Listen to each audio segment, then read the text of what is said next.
Hello again, everybody. Welcome to another episode of the Tigers Baseball Podcast. I am your host, Chris Schulte. This episode recorded on Sunday, July 20th, 2025. Tigers playing a late night, well, not a late night, but playing the final game of the day, the nationally televised ESPN game, which will go away next year, sadly.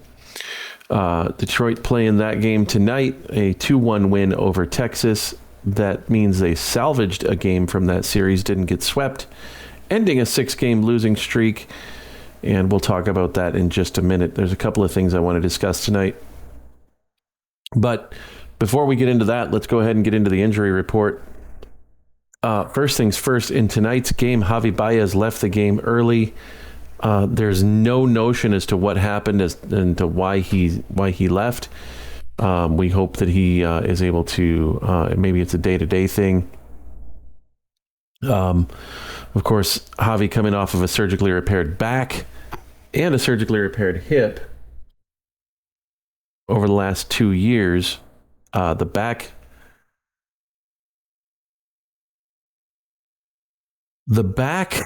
I want to say it was early last year, and then of course later last year they went in and fixed his hip, and he's played okay. He's been solid, not necessarily $140 million worth of solid, but he's been solid this year. He's had a good year and made an all-star appearance and played center field in the all-star game. So hopefully he's not too badly hurt. And Trey Sweeney, of course, came in and finished out the game for him. Now, on to other injury news. Sawyer Gipson-Long was put on the injured list before the All-Star break with a neck issue. He's had 2 rehab starts. The first one went well, the last one didn't. No word as to whether or not that second start is related to any issues with the neck, or if it's just a matter of he had a bad day. It does happen even with Tarik Skubal, who was dominant again tonight. I didn't realize this, but Tarik Skubal has a 10-to-1 walk ratio, strikeout to walk ratio. It's just unheard of. Kerry Carpenter hasn't started running the bases yet. Once he starts doing that, then they may be able to put him on a rehab assignment. But right now, he's still in that mode of having to run the bases and get himself started, get himself sorted there. So Detroit finishes the All-Star break. Friday starts a series of 13 games in 13 days, covering Texas, Pittsburgh,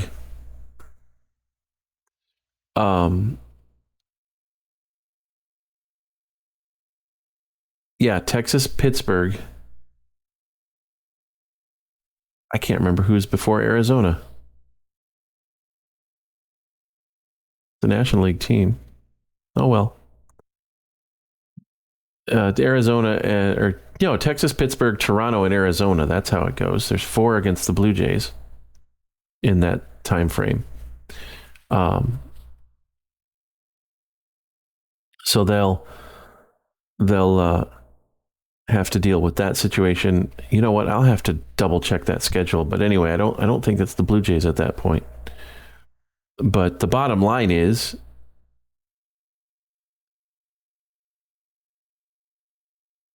they have a 7-game homestand this weekend and next week. The last 3 games, of course, being against Arizona. And it's very probable that you will hear during the Arizona series the name of Eugenio Suarez come up. He of the 33 homers, the Arizona Diamondbacks third baseman. And this is what I want to discuss on tonight's podcast, because apparently Eugenio Suarez was asked about the possibility of coming back to the Tigers. Of course, Detroit traded him to Cincinnati, I think it was, for Alfredo Simon, or Alfredo Simon as he wanted to be called. That worked out really well, except it didn't. That was in the 2014 season. Suarez is 34 years old, playing third base for Arizona. And look, a lot of this is speculation on behalf of the writers. Because let's face it, Detroit is getting by at third base. And yes, Suarez is an all-star. And yes, Suarez is in the last year of his contract.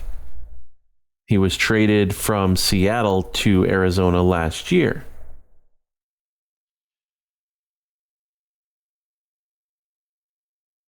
But what is Detroit going to give? What would Arizona ask for? And what would it take to get him to Detroit? I can tell you 3 names that aren't going to go anywhere. That's 4 names. Jackson Jobe, because he's hurt. They wouldn't trade for an injured player. Jose Briseño, Kevin McGonigal, and Max Clark. And if you want to throw in a healthy person for that 4 players, Tyron Lorenzo. None of those 4 are going anywhere. Those 4 are not getting traded. So then who do you got? Do you trade Jaden Ham? He's not major league ready. Do you trade Sawyer Gibson Long? You kind of need him right now.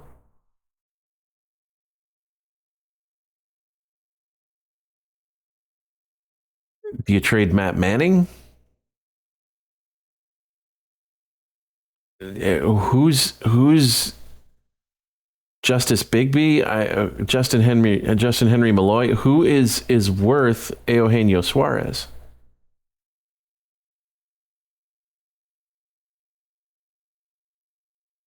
And do you want to make that deal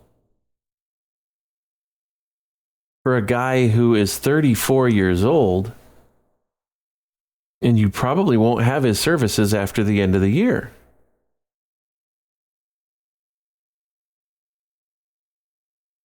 And you can sit there and say, well, who's going to be your third baseman? Well, okay, Zach McKinstry's been doing a decent job. Matt Vierling can play third base. Colt Keith can play third base. Yeah, but you need a right-handed bat. I understand that. But at some point, you're giving up. You're going to cut out playing time for somebody else. And now the obvious thought process there is, okay, well, Matt Vierling doesn't have to play. He's not hitting well. But Matt Vierling's one of those guys in the clubhouse. He's one of those guys. And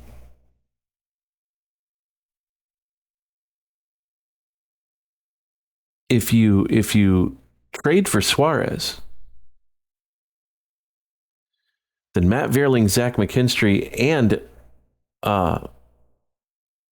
Colt Keith all lose playing time. Everybody else loses playing time because you're not going to play Suarez in a platoon situation. You're not going to sit there and be like, well, we'll start him only in certain instances. He's an everyday guy. And he's not a multiple position player. He just doesn't fit for the Tigers, in my opinion. Now, Scott Harris might do the move. But if he does, I'd be very surprised. And I'd be very surprised for the simple fact that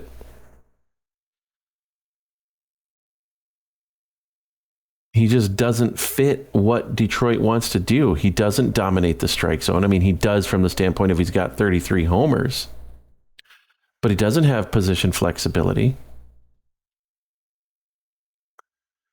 What do you do? Do you keep Kerry Carpenter in AAA? for the rest of the year and DH Colt Keith? Do you play Parker Meadows and Matt Vierling in a platoon situation in center field? Or Wenzel Perez and Matt Vierling? Does Matt Vierling just become your fourth outfielder? Where does that leave Zach McKinstry?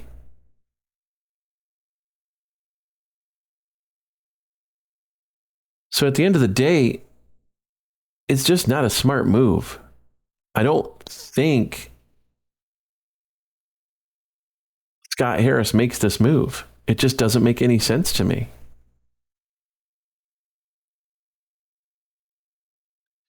The other thing I want to discuss is the Tigers and the division standings. They are still way ahead of second place, even after losing 6 games in a row, after a 6-game losing streak. And here's the thing, guys.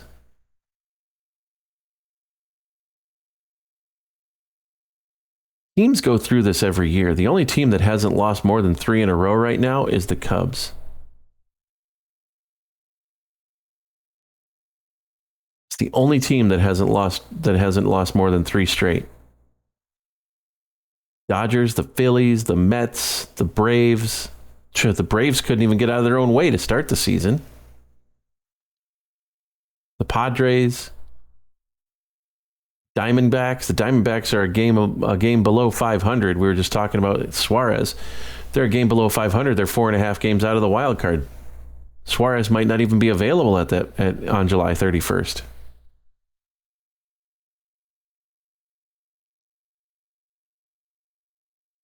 So this happens. Let's not hit the panic button just yet. If the Dodgers can lose 10 out of 12, why can't the Tigers lose 6 out of 7? The Dodgers didn't have nearly the lead that the Tigers had. The Tigers were up by 14 games before this losing streak hit. They had a little bit of room to work with. If they get this stretch out of the way now and start playing better baseball from here on out, I'm okay with that. I'm okay with that. Looking at the Tigers' schedule for the rest of the way, they've still got the Mets, the Marlins, and the Braves and the Phillies. They got the Pirates this week. They got the Phillies the weekend of August 1st. That's another nationally televised game on Sunday night.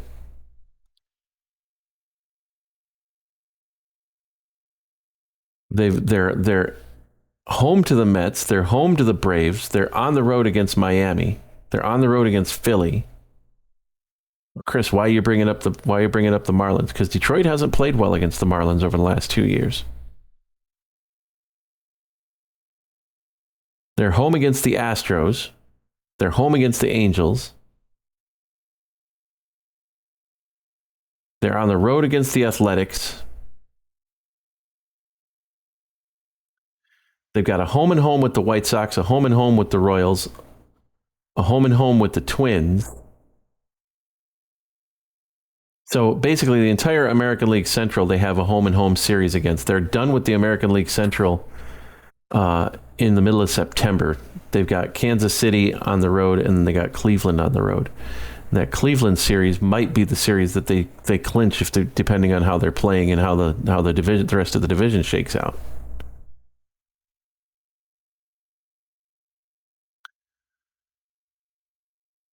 But really, that's and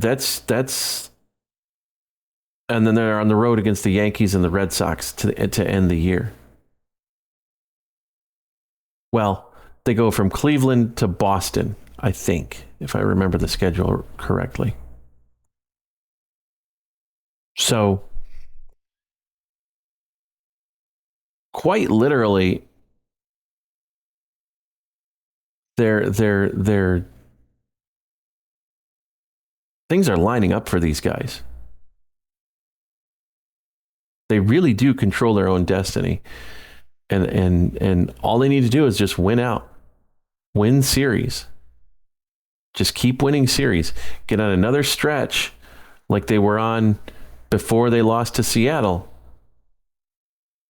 where they were something like 18-4-1 in series since the Dodgers series and at the beginning of the season. And everything's going to be fine. Everything's going to be fine. The only team right now that they've got a deficit against in the Central as far as the season series goes is Cleveland. And actually, they don't even have a deficit against them because they took they swept the Guardians in Cleveland. So they're 4-3 against Cleveland. And they're 4-2 against Minnesota, 4-2 against Chicago, 5-2 against Kansas City. They win 2 more against Kansas City. They got that season series wrapped up. So it looks good for the Tigers. Don't get down on the Tigers right now, guys. Don't start waving the white flag. Don't start thinking about pressing the panic button. It's not necessary. So